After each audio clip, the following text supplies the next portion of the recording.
My first visit, and I was really not connected to the place. And we say there is a special charge which human beings receive. It's not just Kana, they nourish everybody. I felt someone was so close to me, listening to me, which I'd never felt before. My boss one day from Mumbai, when he called me and he says, Ranawat, what's gone wrong with you? Woof woof. Welcome to Kanha, a series of conversations with residents and visitors to Kanha Shanti Vanam, the International Heartfulness Center near Hyderabad, Telangana, India.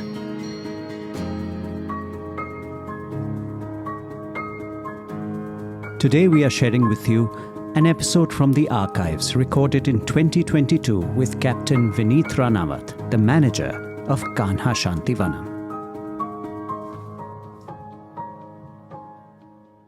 So Namaste Vineet Bhai, thank you for sitting down with us.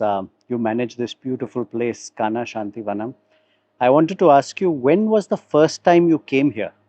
I think it was 2015, my first visit, and I was really not connected to the place. I came to meet Daji, he was here, our revered master. I was joint secretary those days, so I was traveling extensively across the country. I was probably by road, I had traveled everywhere in Rajasthan, driving my own car, spreading the word of heartfulness, which was very new those days. Then I traveled to Bihar, Jharkhand, Orissa, extensively by road. So as a JS, it was just traveling. So I used to get tired after 2 months of travel. So I came here to meet Daji once. And I had a transport from Timapur on the rocky terrain, passing through villages. And I said, oh my God, where did we create this? And why this place was chosen? But of course, the moment I came to him and it was a small setup, it was wonderful. It was blissful even then because it was amidst nature. Of course, I didn't have a vision of what we have today. So for me, it was just the master and the trees and plantation drive was on. And when I left also, it didn't connect me until the second time when I came. It was in 2016. And then so much had already grown in this wonderful place. The trees were growing up. And I was wondering what would be Sahab's vision at that time. And that's how it started. My connect with Kanha started then. And in 2017, there was a preceptor seminar which was held in Kanha. We were about 1,000 participants. Only one dormitory was made, that too incomplete. And we were there in a German shed having the program. And Saab suddenly announced, he says, there was an announcement to send me to his place. I went and met him and he says, you stay back and look after the celebration which is happening now, another 20 days. My family was very happy. My wife just offloaded my luggage from the car and said, you're here now. And that was beginning of my life in Kanha. This was 2017, 30th June, I remember. And I'm here, I'd hardly realized that 5 years have gone by, almost. Wow. So what is the contrast like since the first time you came here, since that time when you first came here? What contrast do you see around here? If I say a barren land, which I have seen, all you saw is dust and some trees here and there. Today it looks like heaven for me. If someone has to paint a picture of heaven, it would be water, lush green trees, a place to live, a serene environment. It's an absolute transformation and it is unbelievable, especially when the terrain is not conducive for even plants. You could barely grow cotton, out here. So this sort of a transformation is impossible anywhere. And in fact, it posts as a landmark that there is a possibility of civilization everywhere, not just the cities. There was no water. It was 700 feet below the ground. And now we have it for 15 to 20 feet. I mean, this is impossible in a terrain which has mountains. It's a rocky terrain down below. So I remember those days when tree plantation was on, and we didn't have rain one of the years. This was 2018-19. We had a celebration, but Revered Master was going on. Daji was going on with plantation. Our plumbing team, gardening team were really uneasy. They said, "Where is the water?" And he said, "Keep planting." So, a vision of a master is that when the trees are grown, nature provides the water. But a human being says, "I don't have water for myself, why should I grow trees?" So, it worked the other way. Nature provided. Nature provided. So this campus is huge. What really is the capacity of this campus to host people here? About 30 to 40,000, depending whether it is we are catering to, because we have to shut down our school and use those premises as well. But without shutting down anything, we can host 30,000 people in the campus today.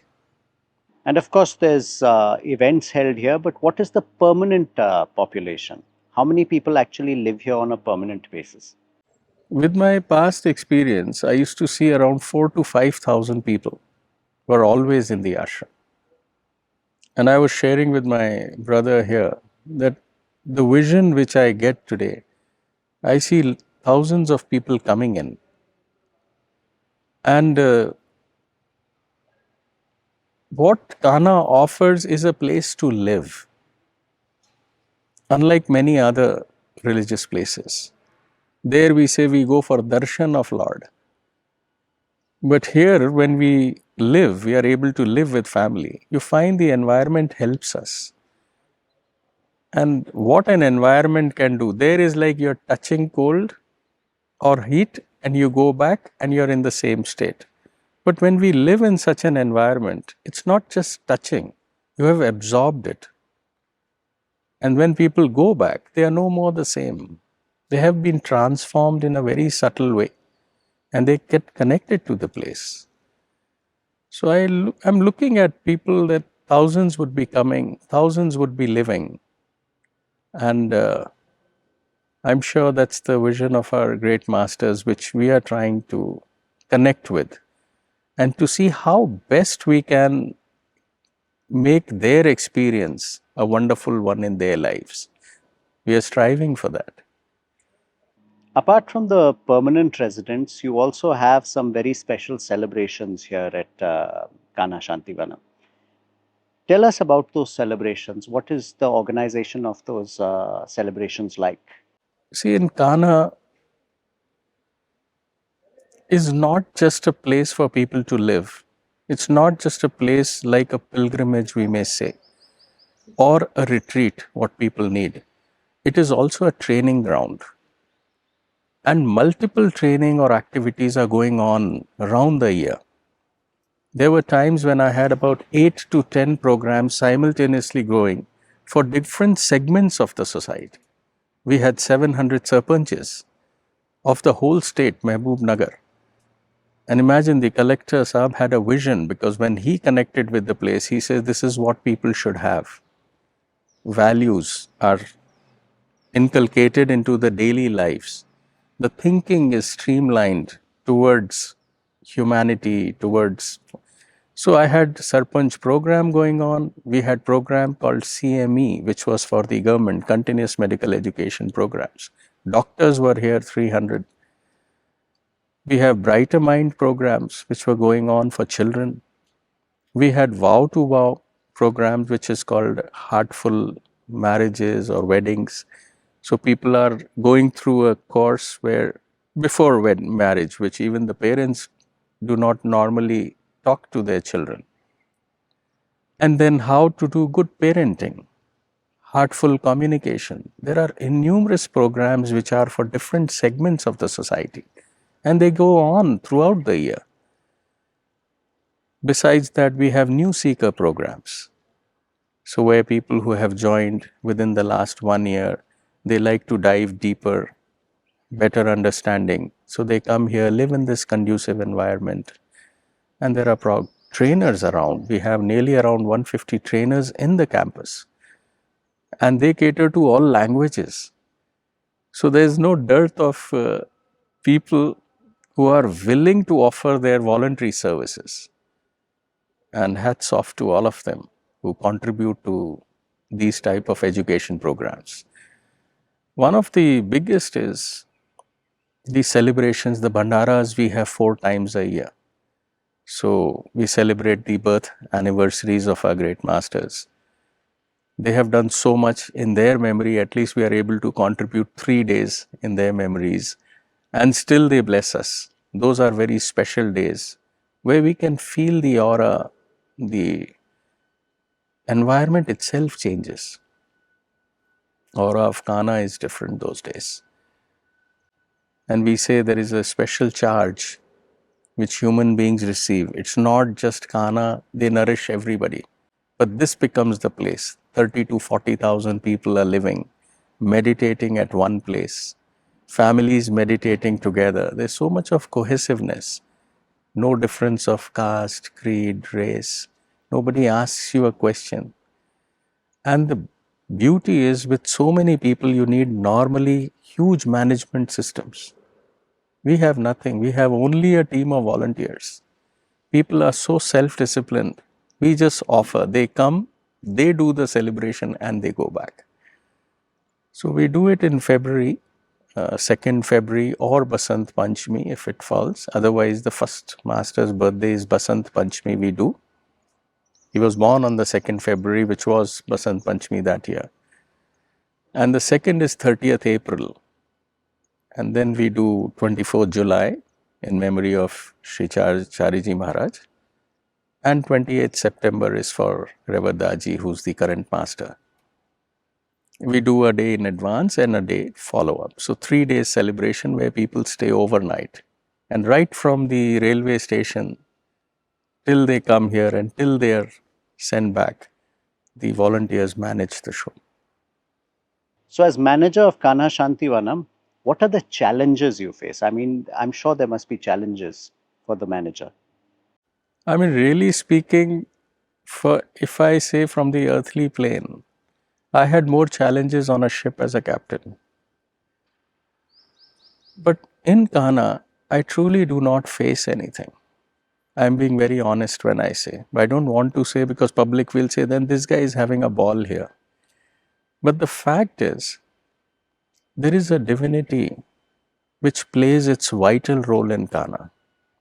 And whoever is involved in this place, whether they are volunteers, whether they are staff or daily workers, everybody carries the same divinity and the goal. Our goal is to serve with love. That is it. We do not call ourselves as managers or identify ourselves as positions. We live as brothers, regardless of our age. If I am old, I have more responsibility to take care of the younger one. They do the services. But because we have a common target, a goal that we serve, and we do it with joy, which is generally missing. When people are given some job, they take it on their head, and that becomes a burden which they carry. But for us, it is a joy. We don't even feel that there is something which has been added to our task. We are always willing, and the answer is yes, we'll do it. When we are willing, nature is always helping us. So we do not lack energy. We have sleepless nights even during celebrations, but we don't say, oh, after that we are so tired. We are still full of energy because we have to wind up after that and prepare the ground for next training programs. And even during those celebrations, there are 2 to 3 training programs going on, which we have to cater to their needs all the time. So for me, there is a difference between adding work. I may be having hundreds of tasks on my head, but really speaking, there is no burden because it's always empty, like an empty vessel. Whatever needs to be done at that moment, that is done.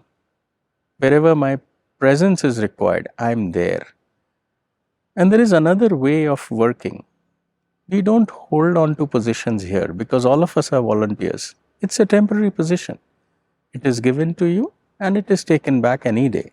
But there's no fear in it. We know that it is there. We don't hold on to positions and say, oh, I shouldn't create more. Here we are trained to create more like us so that the master can choose from any of those of next generation or more capable people. I always say, okay, whoever is my reliever in future should be better than me. Because whatever we have worked and brought to a level, they should be able to add to it with their values and the knowledge which they'll bring.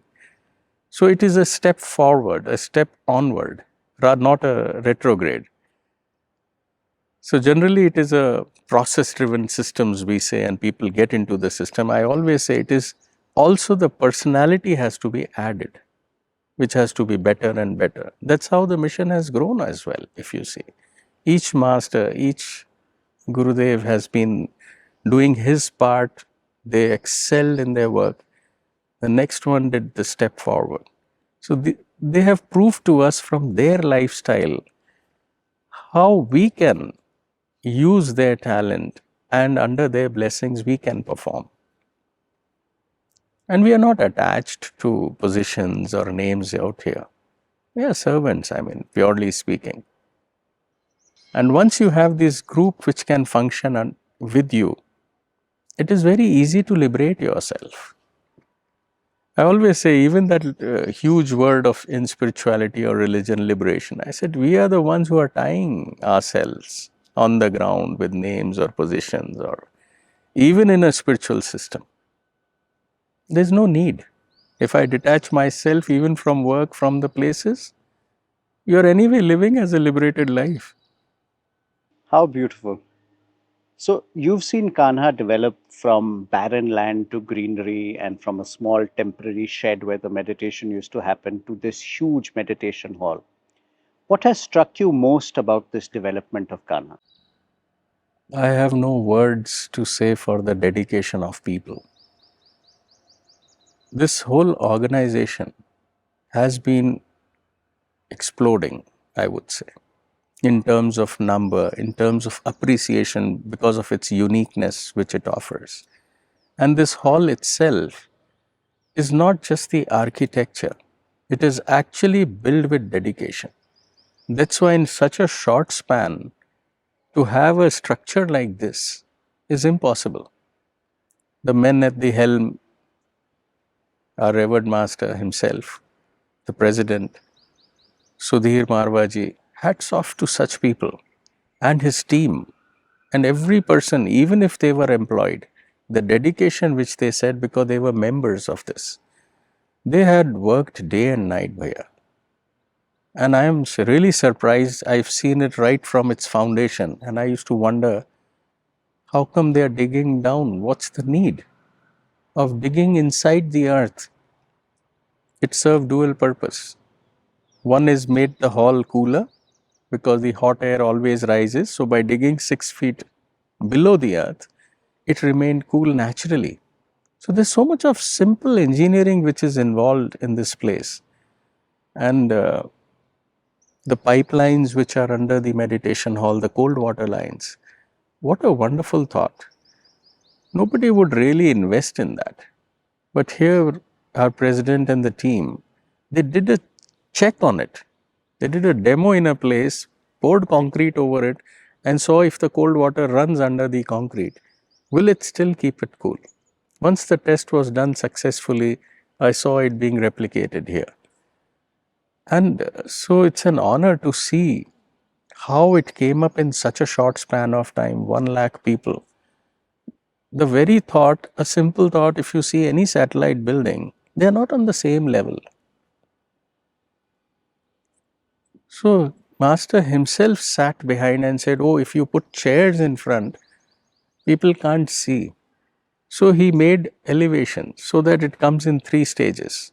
Such small thing. People should not fall. So they made sloping, uh, you know, areas. Because in a crowd, the visibility to the screens, the sound systems, everything was so uh, meticulously planned. The drinking water points for people. People should be able to walk. Elderly should have comfort. The steps are so wide. And so even when people have to enter the hall in hundreds, there's no clash. The orderliness is natural anyway. So entry, exits, so much of open air. I'm always amazed when I come and see. For us, though we are seeing daily, but still it amazes. This meditation hall is iconic. I mean, it was even published in one of these Indigo magazines. When you see it, it's like you instantly recognize Kanha. What is the total capacity for this meditation hall? I mean, it's called one of the world's largest meditation spaces. So, what is the capacity of this entire complex here? 1 lakh is the calculated one itself. And I see 30,000 people can easily sit in the main hall.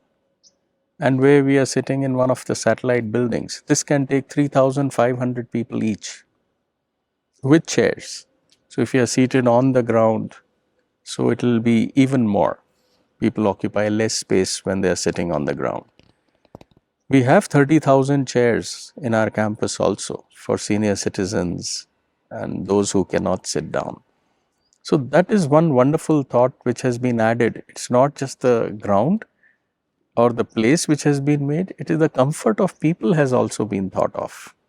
The youth generally likes to sit on the satellite buildings on top, on the first floor, because that's where they feel pretty good and really the view is much better. And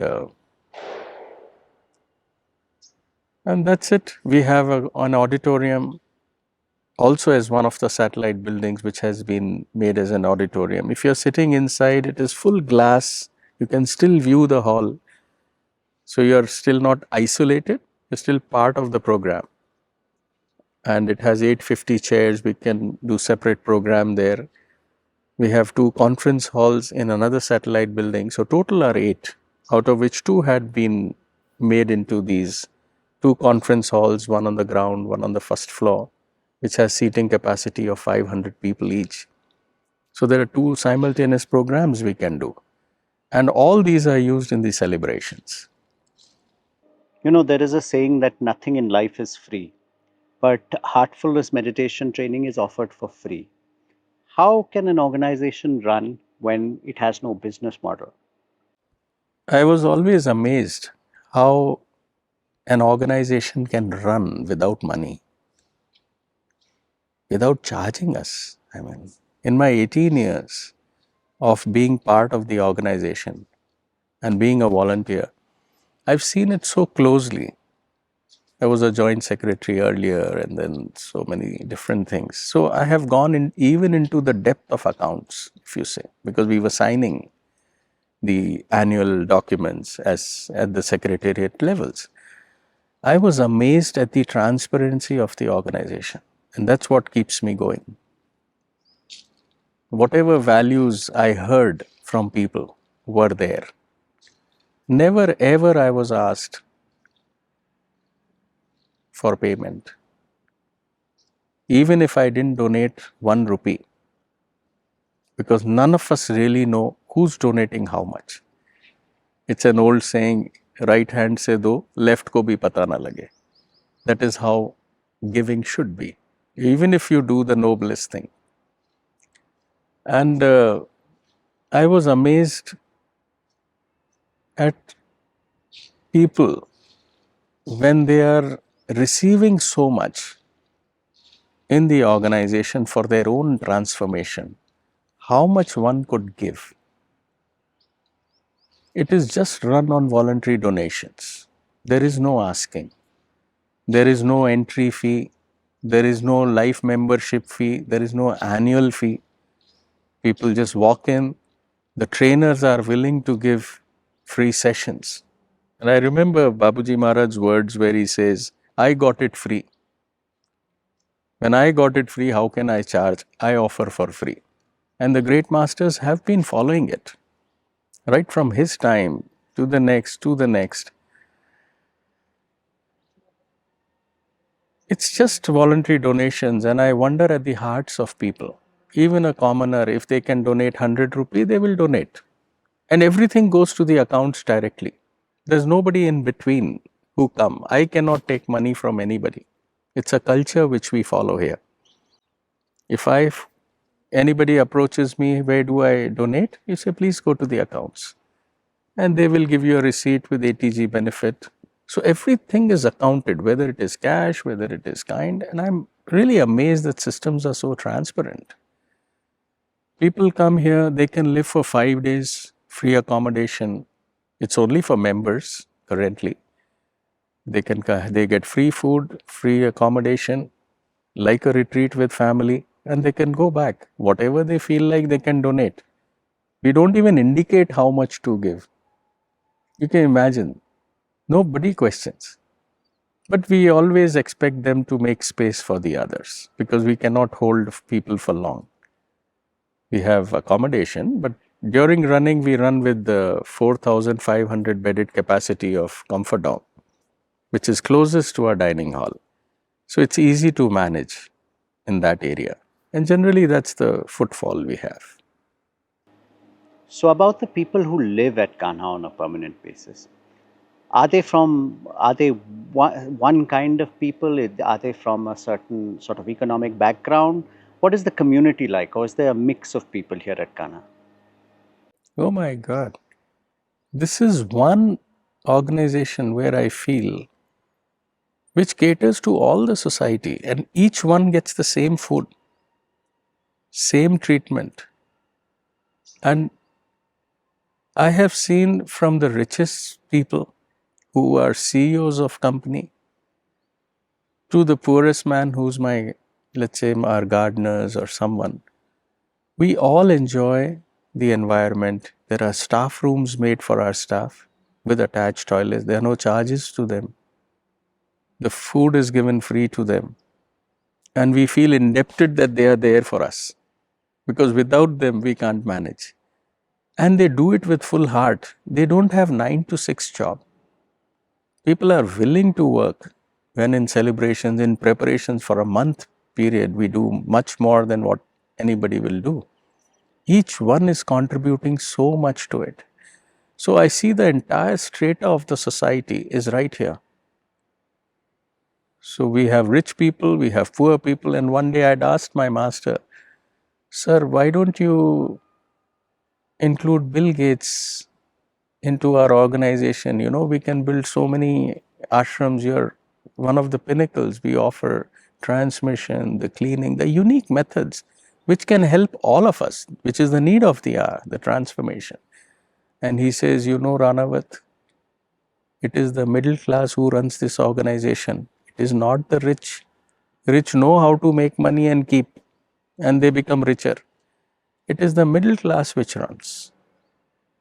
That was an eye opener for me. Amazing, amazing. So, I wanted to know, can I pay and get a front row seat at Kanha Shanti Vanam in the meditation? Can I sit right up front? Can I get some special treatment here? Like the way we live in Kanha, as a family, extended family, we may say, like brothers, sisters, we address the same way to people. And that is the culture we have here. Most of the people would not even know my wife here. She would be sitting somewhere behind in some place, whichever chair is empty. So the treatment is same.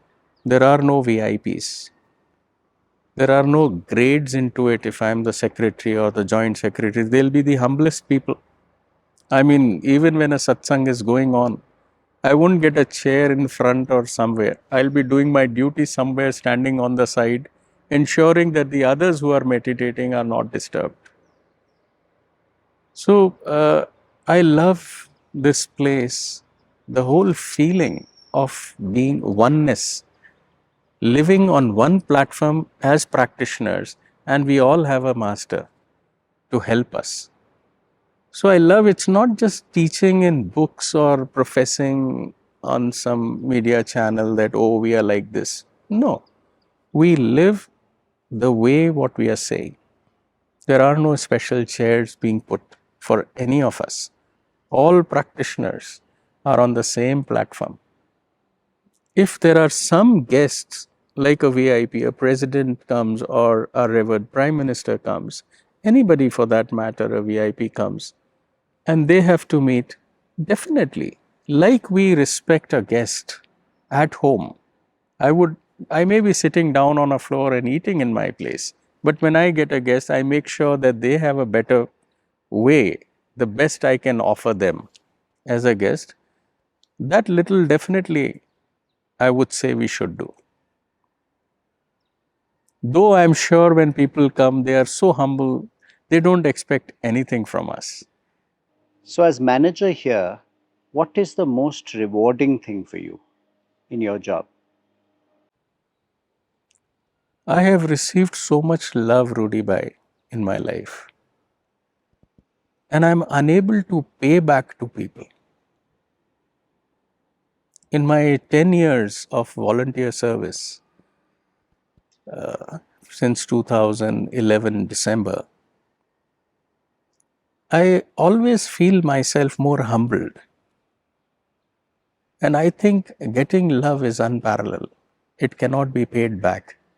So, as an ashram manager in this position, when you even get someone to approach you, because I'm pretty approachable, available for people, and who's going to approach you? Only someone who needs something out of you. So that means nature has put you on a platform where you can assist someone. That itself is my reward. If I am removed and someone else takes my place, someone else will be doing this duty. I will not be able to help them then, because the moment our office shifts, we hand over. After handing over, there's nothing, no connection to it. I'm not even an advisor to the next person when we change hands into different positions. And that's how a captain has been taught, to just walk away from the ship. 4 months contract, you walk away. The next captain takes over, he takes the ship. I'm not going to sit here and say, why are you taking the ship on that route? You have a shorter route. It is his way, it is his time. So for me, it is very easy to transition. But really speaking, as you said, my reward is the love which I got from people. And I don't expect even that, personally speaking, because I'm the servant of the Lord. When you're already serving, what more reward do I need? So, how would you sum up Kanha? I mean, is it a meditation center? Is it a community? Is it an ashram? What is Kanha to you? It is the future of the world. Like any experiment is done in a laboratory, it's done on a small project. Once it is successful, it starts going outward and products are made which are available to the masses to benefit. I see Kanha as an example of propagation for the civilization because it is complete. It is not that it is the only place in the world which has the best monuments. I've been abroad all my life into different parts of the country too. I've seen better architecture. I've seen better. I've never seen a complete place. Kanha, when I see, it is a complete society where people can live. There have been efforts in the past, even in our country, where people had made. But I see this one as lasting, as a perfect example. And a barren land, when this could be chosen as a place which was not even conducive, we were worrying how will we survive when communities were coming up. We don't have that fear. And really speaking, Bhaiya, it reminds me of the great rishis of the past. we tend to worship them, we tend to connect with them and say, oh, they were so high in their spiritual journeys that if one person could just do this and the water started in our hills, you're from the hills, you know about it, the origin of Bhagiratha and all that. So imagine we forget that there are people who are with us, contemporary to us, but they are not valued. They are only valued, unfortunately, when they are not with us. We can talk about Swamiji, Vivekananda today. We can talk about Lord Krishna. We can talk about Lord Christ or Maulana Sahab.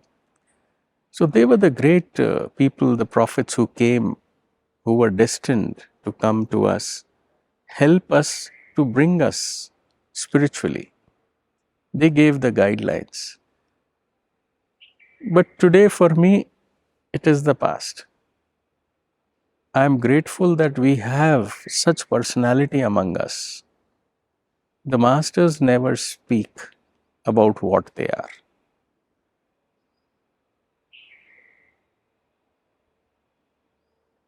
But it is us who are coexisting in their times to be able to perceive what they are.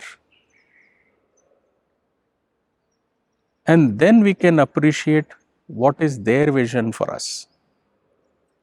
So these spiritual masters is very rare to see and be able to understand their vision. So for Kanha, if I see what he has created is a complete ecosystem.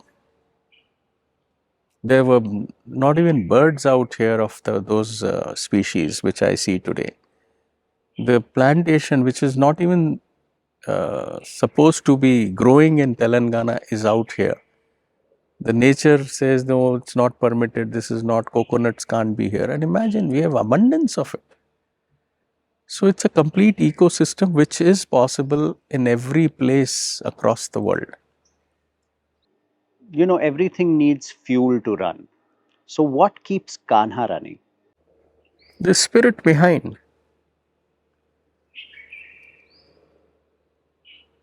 Something which is not even perceivable to humans. I see a divine plan unfolding at this place. The energies which are here surrounding Kanha are very unique. Each person is an instrument of the divine plan here.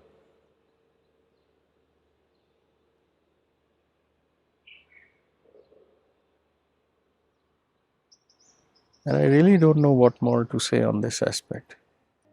Tell us a little bit about your team. You have a team helping you in the management of this ashram. Where are they from? Are they from this area? What does your team look like? It's a hybrid system, Bhaiya. And we coexist as a bouquet of flowers, we say. If it was all identical, it looks good, no doubt. But here I have people coming from north, south, east, west. We all speak different languages. Some may not know Hindi also. So we converse in English with them.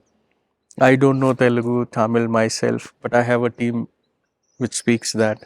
So I communicate with them in broken English, we can say, or Tamilish, you can say. And that is how we manage.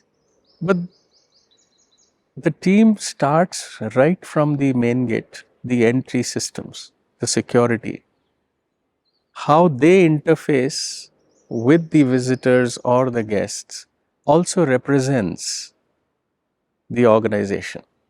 What treatment people got at the gate, from there till the welcome lounge, when they come to the accommodation, all public facing is part of the operations team, the sanitation, the housekeeping.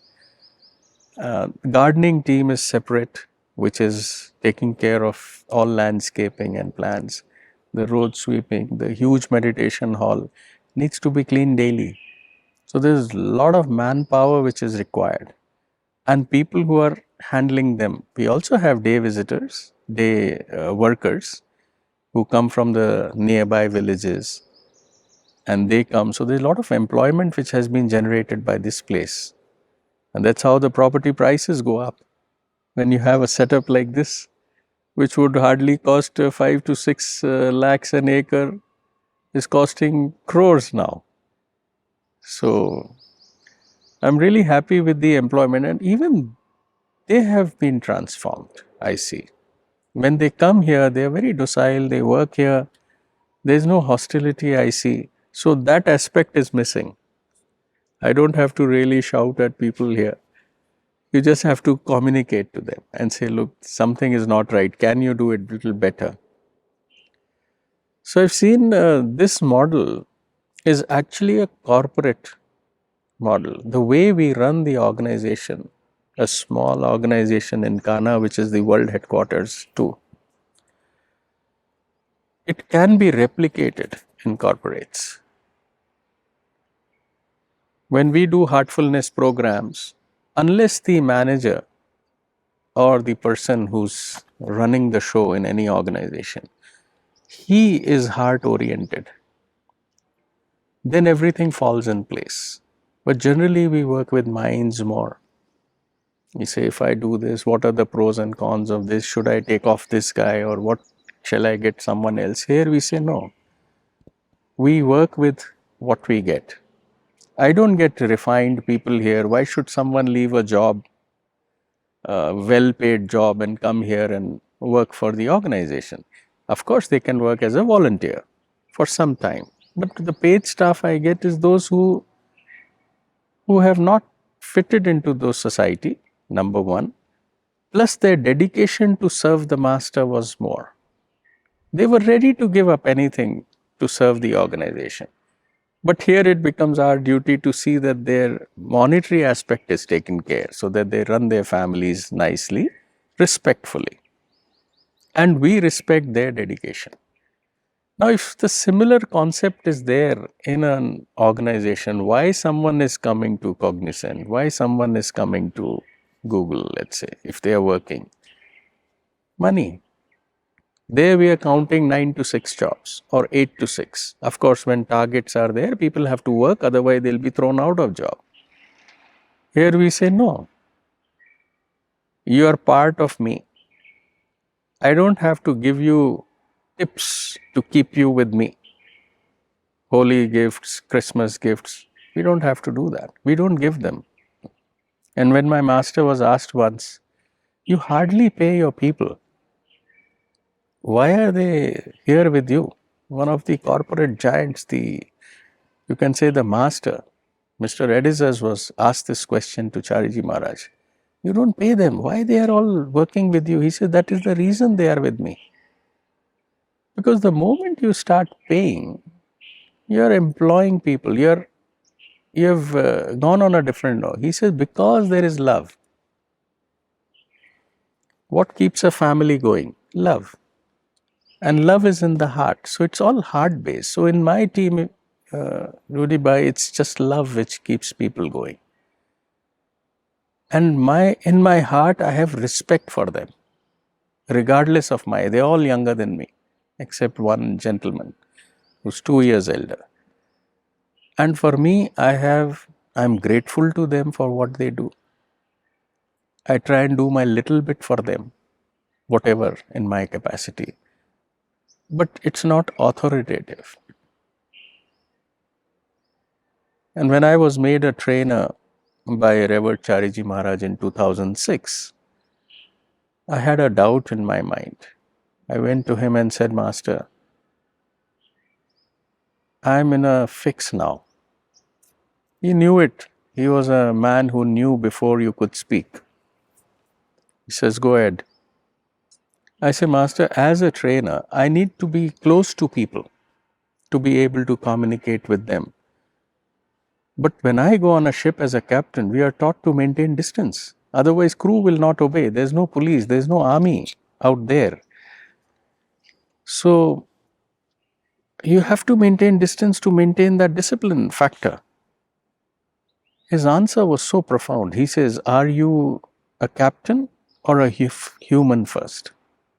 I said, human, Master. He said, so be it. That really did not answer me, if you say, because my question was, how do I handle the two? Maintain distance. Yes, as a trainer, you have to hold hands like a mother does to train a child. That's how the trainers give their lives for people.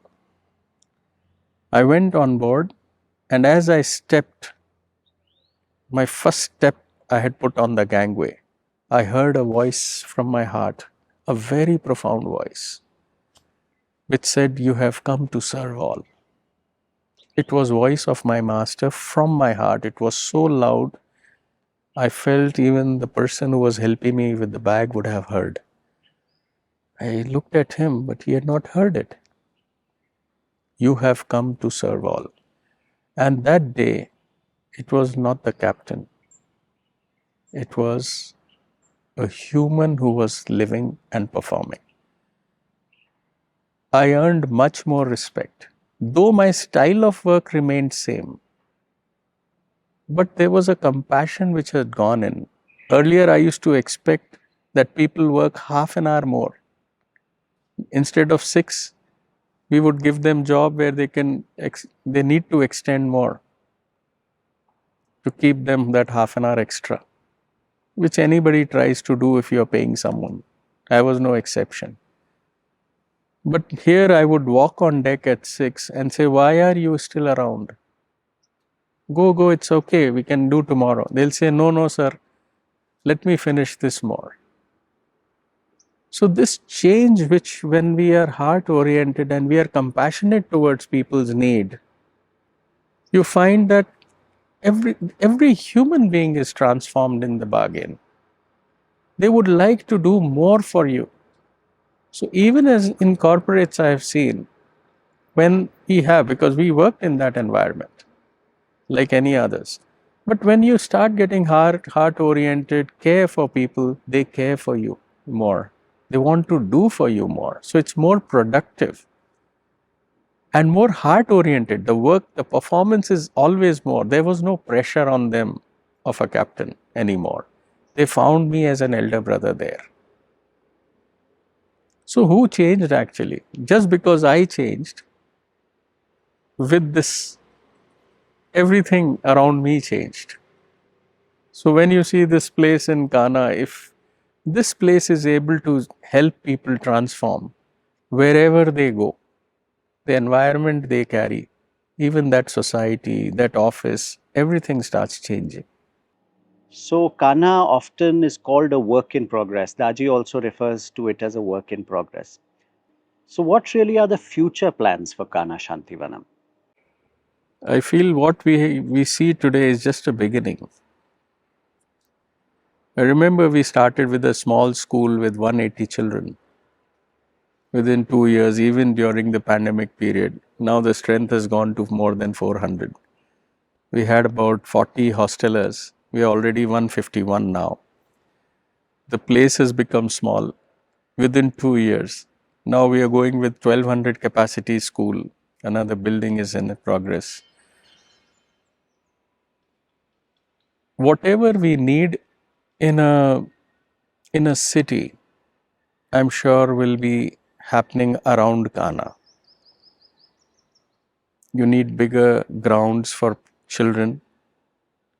You need academies where they can go, the world class standards, because Kanha is not just the building, it's a class in its own. Many places you see the buildings it's easy to make. But when it comes to Kanha and an ongoing thing, I see this is the bare minimum required for people to live, meditate, which is our first purpose. It's not just building a city out here. The purpose is spiritual, so that people become better than whatever they are. They become more refined and excel in their own fields and balance spirituality. So they are living a spiritual life, as we say. And anything they do, they carry this spiritual component, whether it is making a building itself. So I see that future we'll have definitely more buildings which can accommodate people, more forests, more water bodies which are already coming up. so that everything is integrated. I also see after school, children would need to go to a college. And many colleges are not providing those sort of education. My son has just passed from college. And when I see him, whatever he has learned in 4.5 years probably could have been taught in 4.5 months. So, what did we do in the 4 years of his life actually? So, how much we carry? So, I see that a college here would be able to make them more whole, more complete. A university, if at all, colleges and university.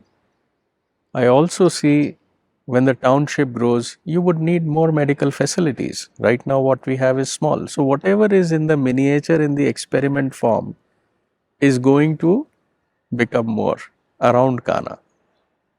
So, after learning about managing Kanha Shanti Vanam, now let's talk a little bit about you. How did your heartfulness journey start? See, even before going there, I'd like to share something very interesting and profound which helped me. I met one of the Gurujis of esteemed organization called Ramanuj Sampradaya. They follow. They have a big ashram in Rishikesh. So that gentleman was the guru of my aunt. And somehow after 5 years, my mom came to know that he is coming to Jaipur and she would like to be given the Guru Naam. And I said, what is Guru Naam, ma? She said, Vira Guru Naam, Mukti nahi hai beta. I said, oh, you're not liberated without the Guru name. Okay.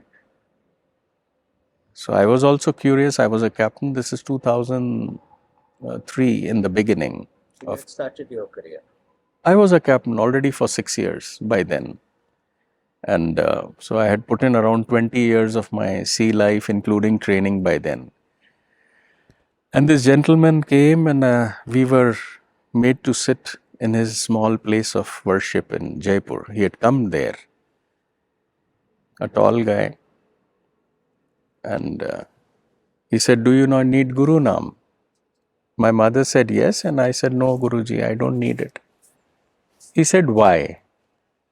I said, I see I love Lord Krishna and I am a Hanumana Bhakta right from childhood. My Hanumanji is the most powerful God I had ever felt, as a kid, because I had heard so many stories of his capacities. So he was my ideal. And Lord Krishna's somewhere it started off because he used to worship Lord Ram. That's how I had heard all stories. And later on, there was an incident where Hanumanji was asked to go on a Mahabharata. He was included when Lord Krishna said, you will be sitting on our chariot. So imagine the power behind. And I was wondering as a child, where is this connect of Lord Krishna and Hanumana? I asked my mom and she said, Beta, in that story, Hanumanji says, can I have darshan of my Ram? I have not seen. He asks Lord Krishna. And he transforms to Lord Krishna. That day I understood how the incarnation works. And I started loving him. So anyway, this is besides the topic. But then I asked him, all of you have taught us it is the same essence of God which goes into the hearts. I see you worshipping Lord Vishnu. I'm a simple being. If you ask me to worship Lord Vishnu, I'll do it. But what is the advantage of changing a form if it is the same spirit? And my heart questioned him, do you know the shortest way, surest way on which people have already traveled? I would like to follow that. He says, I don't know the path, but you please keep it with you. You will find your path one day. And I was amazed at myself. How could my heart ask this question? I'd never thought about it. Surest way, shortest way, and where people have already traveled. I went on the ship after that, and in Houston, one of our brothers, Hari Thota, he came on board. to give a sitting to my radio officer who was already a member of this organization. I didn't know all about it. So when he came, he gave a sitting to him, and as he was leaving, I said, I'm sorry I couldn't give you time. There was some confusion on board in which I was involved. Can you come tomorrow? And he said, can I bring my wife too? She had never seen a ship before. I said, with pleasure. Please have dinner with us. So next day, both husband and wife came. They were sitting in their car. They approached us around 9 p.m. I was waiting for them along with my radio officer on the deck. And they didn't come out for 5 to 10 minutes. And I was wondering, what are they doing? They already reached the gangway. It was Houston port. And then he said, I don't know, sir. Then he looked at his watch and he said, sir, they are doing universal prayer. I said, okay, interesting. And then they came up on the ship. I greeted them. I said, it's already late for dinner. Why don't let's have dinner first. I'd made all vegetarian food for them. And we had dinner together. We went up to our room after that. I showed them the bridge. I said, it's already late. I can't take you to the engine room. It's all dark outside. And then we went to my chambers, all four of us. And I said, look, all of you are holy people. Please don't ask me to leave non-veg and drinks here. I love both. I like to raise a toast in my party as a captain, and that keeps me with my team. And I'm a born Rajput, a Kshatriya, and on ships, you don't get good veg food here. So please don't bring these two topics. Tell me anything other than that. I was always a God lover. I never feared God. I just loved Him from naturally as a child. And Hari Bhai mentioned, he says, Captain Saab, leaving non-veg is the easiest thing. I said, no. Vegetarian food is good for health and all that. So in my heart, I was wondering, oh my God, I shouldn't have broached this topic. But anyway, something was unique at that moment. As I was telling him about these things, I distinctly remember even now, I felt someone was so close to me, listening to me, which I'd never felt before. There was someone listening to me, and my heart knew that. They left after I gave a nice shell to them as a gift, and I said, please accept this. I don't have anything with me. It was a huge shell, seashell. Once they left, something changed in me, bhai. Next morning, my favorite eggs I could not order. I said, what is veg? They gave me toast and baked beans, and it tasted awesome that day. For lunch, I'm seeing everybody enjoying non-veg, and I couldn't order. I didn't have the appetite to have non-veg. I said, can you bring the vegetarian food? So some rice, dal, veggies I had. For 3 days, it was just pure veg. I was watching a movie alone. That's how the captain lives. Normally, I would pick a beer and enjoy my drink on a ship with a movie. That's how the day ends of a sailor. And I would just pick up a Coke. I'm sorry I'm using these terms sitting in a hall, but that was me. And after 3 days, I sat, instead of watching a movie evening, I was sitting at 8 o'clock in my office and wondering what changed my life. And I went back thinking that day when I spoke to that trainer, the preceptor, I felt someone had listened to me. That means there is someone very powerful behind the system. This was very naturally, it dawned on me. Nobody told me about what the mission is and what is happening. Then I called the radio officer. I said, I'm sorry, it's late. Can you please come to my office? He says, sir, I'm free. I'll just come. Anyway, they can't deny when a captain calls. So he sat. I said, can you tell me something about your mission? And then he started saying, sir, we meditate. How? I asked. On the divine light in my heart. Said, okay. How long? He said, maybe 45 minutes to 1 hour. Okay. When do you do it? Every morning, sir. Okay. What more? He says, sir, we do cleaning. I said, okay. How do you do your cleaning? As he explained to me, I was making notes. This is what we say in cleaning, and how do you do it? And then he said, all these, we imagine there is smoke coming out of, not literally imagining smoke. He said, we give a thought that it is leaving my body from behind. All impressions, impurities, grossness is leaving me from behind. I said, okay, interesting. Then he said, I said, what more? He said, half an hour cleaning, bedtime prayer. What is that? He told me, I wrote it down. I said, that's it? He said, that's it, sir. But we start our morning meditation with prayer. He told me this. So I actually knew what all they do. I said, do you have any literature with you? So he gave me Reality at Dawn in Hindi, Satya Ka Uday. I read only the first 10 pages of that night. Next morning, I was always worshipping the Lord outside.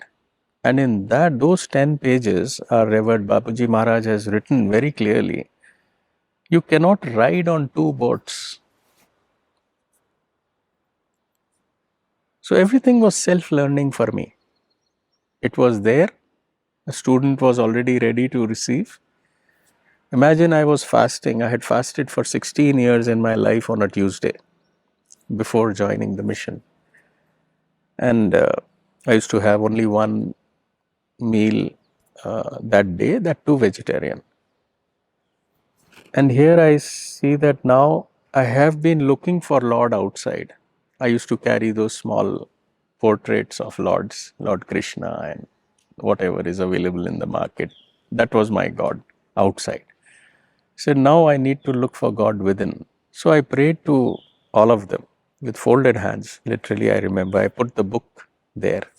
And I said, so far, I have been looking for you outside. My faith was always there that you are there, no doubt about it.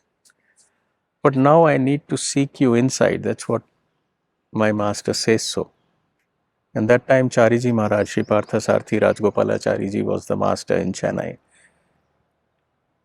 So I said, now I would request you to please accept me.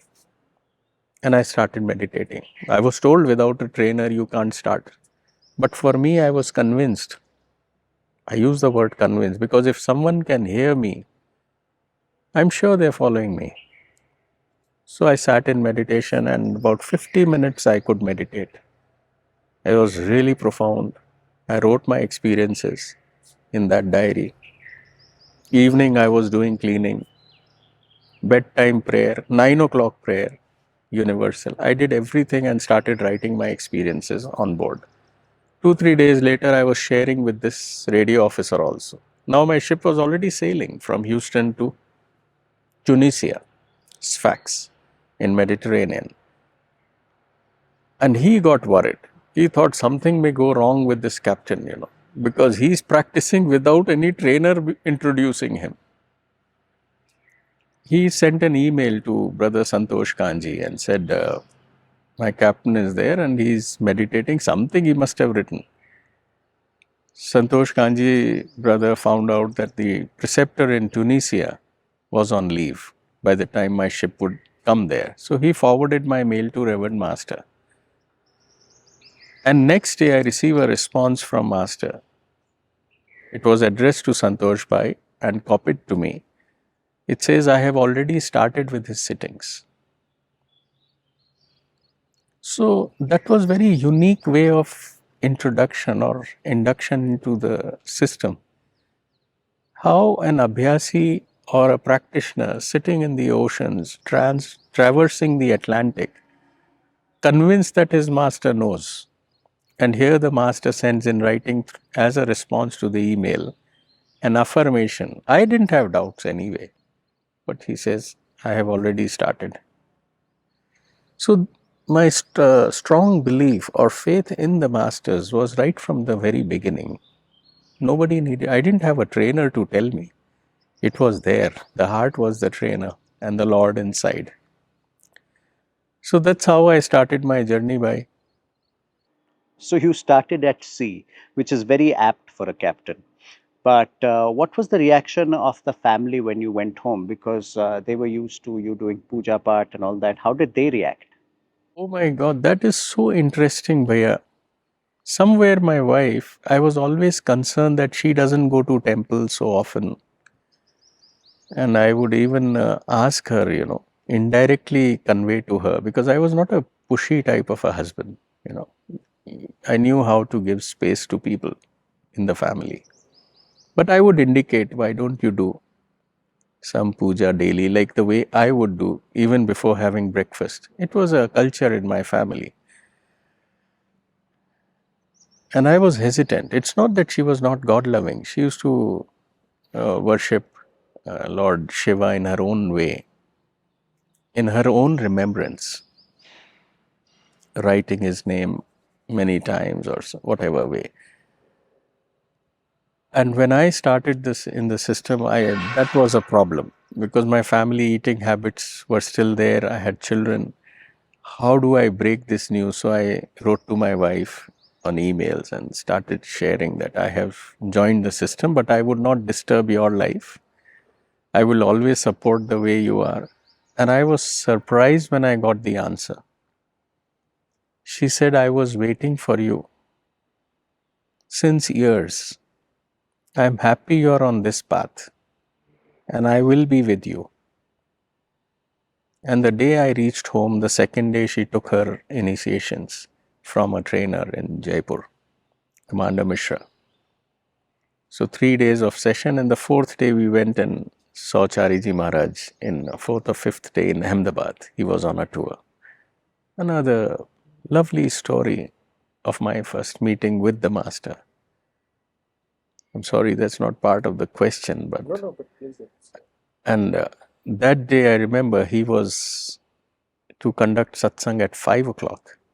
And we had reached a day before, and I saw someone else conducting in the morning, and I said, how? He doesn't look like the master. I'd seen a photograph already. Then they said, no, even trainers can conduct satsangs. That was a new thing for me because I was not exposed to this culture. And in the evening when I went, my wife said, oh, there could be someone else giving. I said, no, no, I came for him. She went with her brother in Ahmedabad and the family, the children. I went alone.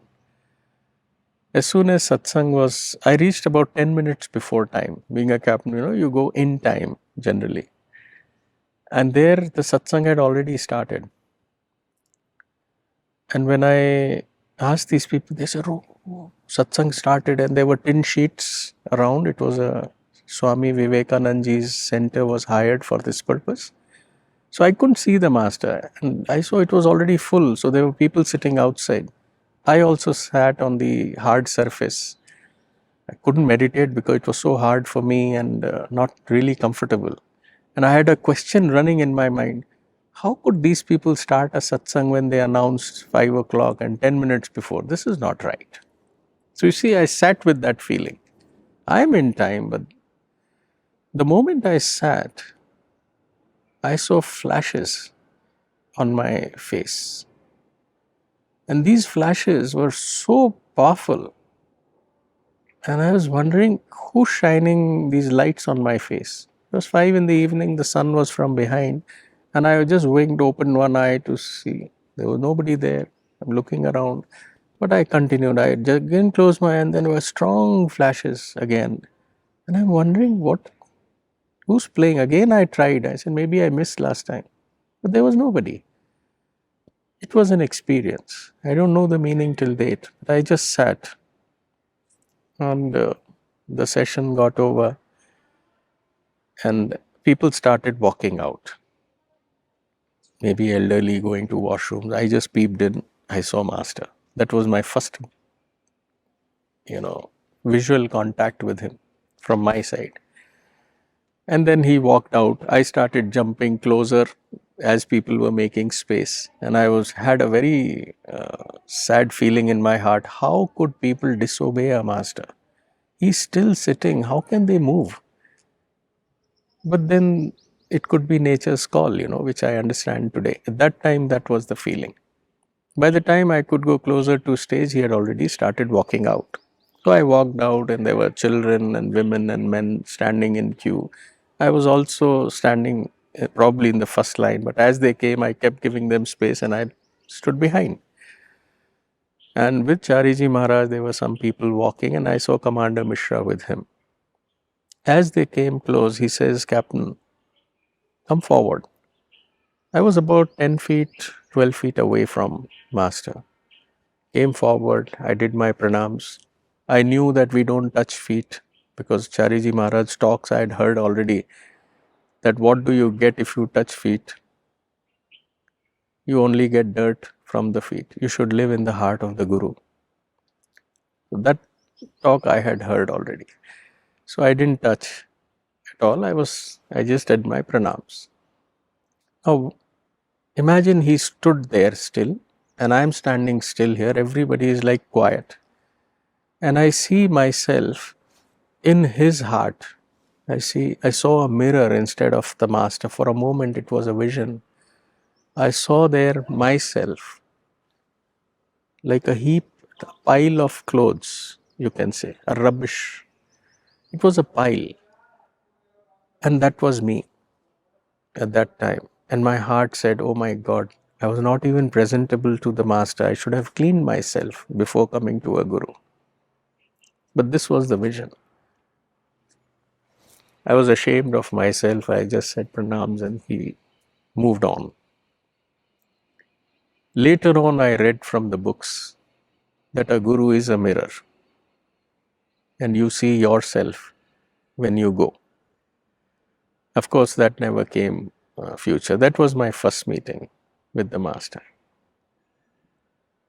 And my family naturally got tuned. My wife was always spiritual in nature, not a religious lady, but a spiritual person. And even till date, a lot of my corrections I get from her because she reads more. I'm a karma yogi more. I work. And she's a jnani as well. I see that it's not just the bookish. She's pretty much a support for me. So, how do you think life has changed after you started Heartfulness? What changes have you seen in your life? When I look at transformation by generally the person who's getting transformed doesn't realize it. And I attribute this with an example. As we grow old from a baby, you suddenly start feeling that your shirt has become smaller. You start seeing that the distance from the ground has increased. And then someone else says, oh, your shirt, how come the shirt has shrunk? I'll tell. They say, no, it is not shrunk. You have grown, the others could see, unless you are measuring yourself. Similarly, I see here, it is the people around you who tell you about what you are. And the living example was my boss one day from Mumbai when he called me and he says, Ranawat, what's got wrong with you? And he's a good friend of mine also. We are like friends, and yet he's 3 years senior to me. And I said, sir, have I made any mistake? I thought you must be saying something because some complaints would have gone to the office. He says, there was a time when nobody wanted to come on your ship. You were a strict disciplinarian. And now everybody wants to go on your ship. Imagine I was a captain for about 7 years before I started the practice. And I continued to sail for another 7 years as a captain. So the transformation what heartfulness brings is not even known to us. But the whole personality starts shifting towards what one should be. Because many times in this learning through the external world and the bitter experiences we get with people, with so many things, loss of money, cheats. You start, cutting yourself from the humanity, from all the human values. Even the compassion, you take out your wallet and someone snatches your wallet and runs away. What is the lesson learned now? I should never take out my wallet in public, even for charity, let's say. So that is how we learned. I mean, you cheated, and you keep cutting off. But when I came here, I say, what is it that I bring today? Even if someone takes the wallet, it will be more valuable for that. I have enough anyway for my food, clothing, and shelter. He would be needing it because that's how he's stealing. So the whole personality shifts. And when people tell you that there is a change in you, when a boss calls you and says, everybody wants to come on your ship, and you say, I was always caring about people, you see. But there is some shift which happens naturally, which I love heartfulness for that matter. It brings changes in a natural fashion. The whole practice is so beautifully designed, which is doable in the current times by anybody, any segment of the society. Any age above than 15 can start practice, as we know.